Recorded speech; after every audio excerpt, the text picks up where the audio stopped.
Là, pour toi, quelle sera la fin de l'arc Egghead? Comment tu vois la fin de l'arc Egghead Alors, s'articuler? pour moi, les Mugiwara vont sur la Lune.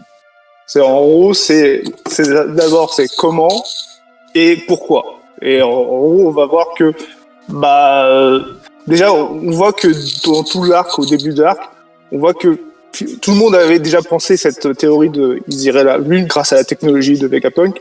Mais là, en fait, non. On voit qu'il est bien que Vegapunk, il a un peu peur. Il est en train de demander de l'aide à tout le monde. Luffy aide-moi, Stussy aide-moi. Donc en gros, il n'a pas de plan B. Il est dans la merde. Donc en gros, c'est pas grâce à sa technologie qu'on va aller sur la Lune. Et je pense qu'en fait, tout l'arc est concentré en fait sur l'histoire de Kuma. Et en gros, qui va arriver, ça va être énormément euh, sur le flashback de Kuma, où on verra que toute l'histoire de Kuma est liée en fait avec la Lune et et, et liée avec la Lune qui en fait va partir. En fait, il va utiliser son pouvoir pour envoyer les Mugiwara et Punk Records sur la Lune.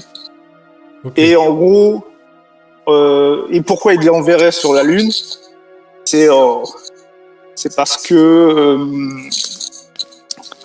en fait, on voit dans le flashback, au début du flashback, on voit qu'il a la marque des dragons célestes sur le dos. Ouais. Il a une cible et on voit une marque au-dessus, on voit la marque de la griffe du dragon. Et en gros, dès l'enfance, il était déjà un esclave. Donc en gros, ça veut dire que Ouais. Kuma, on voit qu'il a un nouveau surnom, esclave invincible. Et Ouais. c'est possible qu'en fait, ce surnom, il l'avait déjà dès le départ, quand il était petit. Parce qu'on voit déjà dans le flashback qu'il qui se fait tabasser, que tout le monde s'en fout. Et donc, en gros, c'est possible qu'en fait, depuis le début, Kuma était déjà un cyborg dès la naissance, en fait. C'est déjà un cyborg de fait, et que c'est pas Vegapunk qui l'a fabriqué en cyborg. C'était peut-être déjà une race extraterrestre qui vient de la Lune, qu'on a vu avec les Spaces, avec la mini-aventure de DNR.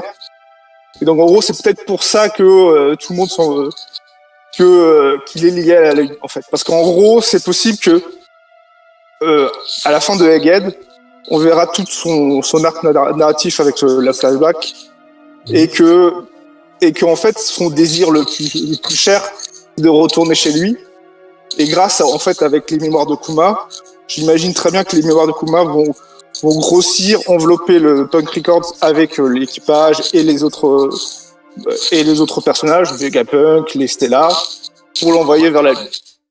Et entre-temps, j'imagine trop bien aussi, c'est le Kuma qui est sur Marie-Joise là en ce moment, et essayer d'attaquer comme a fait le robot il y a 200 ans. Et là, on pourrait imaginer que il se fasse vraiment tuer. Et ce sera la vraie mort de cet arc-là. Ce sera Kuma qui se sacrifie. Et j'imagine très bien que Kuma fasse se tuer par soit les cavaliers divins, soit on verra, révéler les derniers personnages encore qu'on nous a révélés au cours du dernier chapitre. Donc en gros, voilà ma Ok. théorie.